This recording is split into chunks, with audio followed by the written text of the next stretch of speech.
Alright, we're going to begin this installation with it previously installed on the tailgate using the supplied nylon inserts. Step-by-step instructions are included. There's also videos on YouTube showing you exactly how to install these, so we won't be going over that today. So basically we're going to be using our nylon inserts to position the tray in the proper location and drill out our holes for our Riv-nuts. Now with the screw loosely installed in each corner, there's going to be some play. You want to push the tray all the way to the left so that the top right corner clears that little raised area right above the top right corner before tightening down your 4 screws. You want to make sure that the tray is sitting flush up against the back of the tailgate before tightening down the 4 screws. We didn't install all the nylon inserts, just enough to hold the tray into position while we drill out 7 pilot holes using a 1/8 drill bit.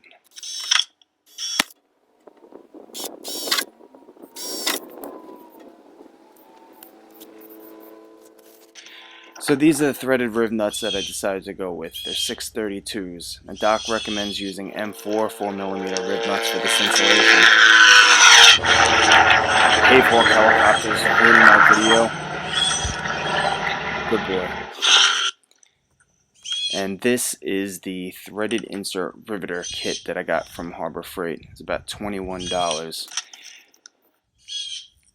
It's also a tool that you could make yourself at home so you don't have to buy the gun. I'm not going to go into how to do it. You can look it up on YouTube. There's plenty of videos. Now with all 7 pilot holes drilled, we can go ahead and remove the tray by backing out the 4 screws. And at this point we're going to be using a 17/64 drill bit.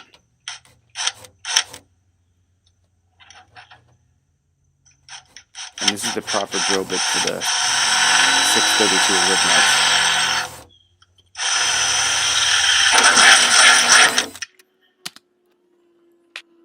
So there's 2 reasons why I decided to go with 632 Riv-nuts over the recommended M4. One was the availability in my local hardware store, and second was this Riv-nut gun right here from Harbor Freight.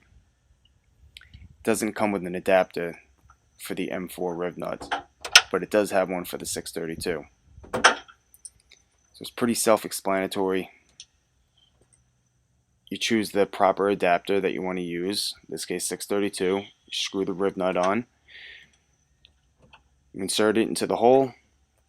Make sure that your handle is parallel to the tailgate. Squeeze it just like a regular rivet gun. It's going to squish that Riv-nut into the hole. And you back out using the knob. It's important that you keep it level while you do this. Otherwise your threaded insert is going to end up being canted. And I broke my drill bit. If the insert's canted, you're not going to be able to line up the holes on your tray. Now I recommend getting some gasket maker from your local auto parts store. This way you never have to worry about those holes that you drilled in your expensive Jeep.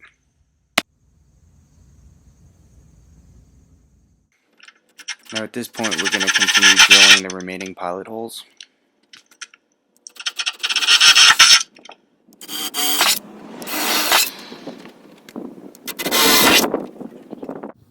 So after all 7 holes are drilled, I'm going to go ahead and apply this gasket maker to the base of the Riv-nut. A little bit goes a long way, but you want to make sure that you use enough to get a proper seal.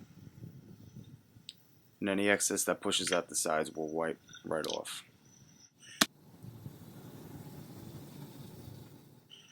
So again, this thing is pretty straightforward, easy to use. You want to repeat these steps until all 7 Riv-nuts are installed.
Alright, so we're just going to go around and wipe off any excess gasket maker that oozed out the sides.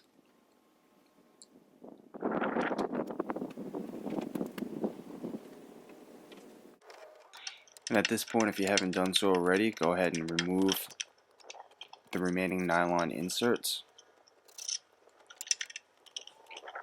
Now, I previously had the tray installed just using the inserts, so I have a lot more to take out. Now, with no wires in the way to get pinched, you're going to have your helper hold up the tray while you install the center screw. My helper doesn't have thumbs, so I had to do it myself.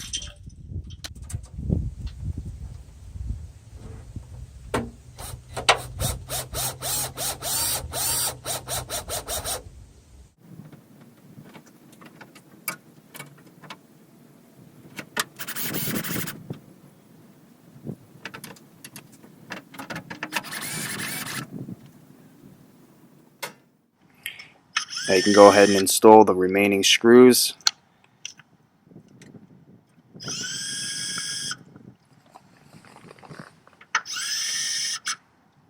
Now don't send them home yet. Once you have all 7 installed,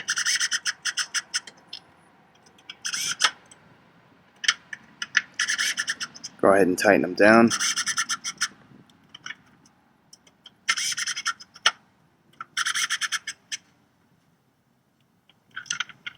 Now to send them home, I'm using a Phillips head screwdriver. You don't want to send them home with the screw gun or the drill gun, because could end up stripping it out. So just has to be nice and snug.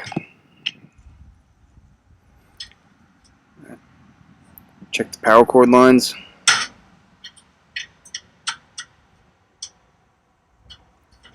At this point, we're going to go ahead and adjust the locking latch. You can either loosen it or tighten it, or a nice positive lock.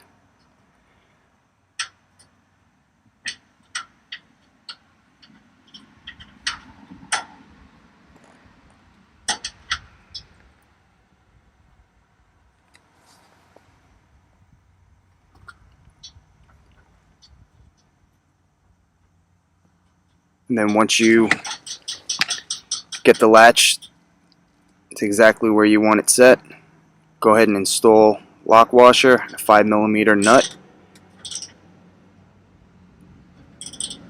and I'm using a 1/4 inch deep socket to tighten it.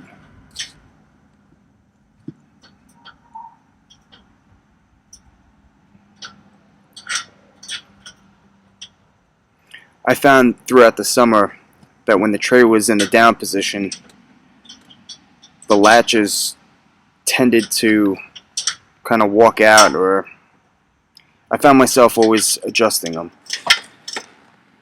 So this problem could easily be fixed with lock washer and a 5mm nut.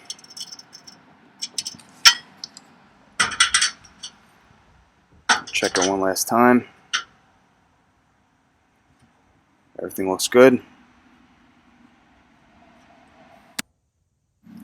And that's it. Easy breezy. It's definitely a solid setup. Even with the nylon inserts having it installed, it's rated for 40 pounds. But I've put up to 80-pound weights on it and it's still held up. This isn't going anywhere. And this concludes our install. As long as you use the supplied nylon inserts and the factory slots in the tailgate to line up the tray, use it as a template, it's pretty straightforward. This is definitely the coolest, most useful accessory that I have for this Jeep. I've used it daily since I've installed it beginning of the summer. Plus all my gear is MOLLE compatible, so this keeps the things that I use most often easily accessible. We are definitely looking forward to many years of adventures with this. If you guys have any questions or run into any problems, reach out to Doc at Springtail Solutions. Thanks for watching.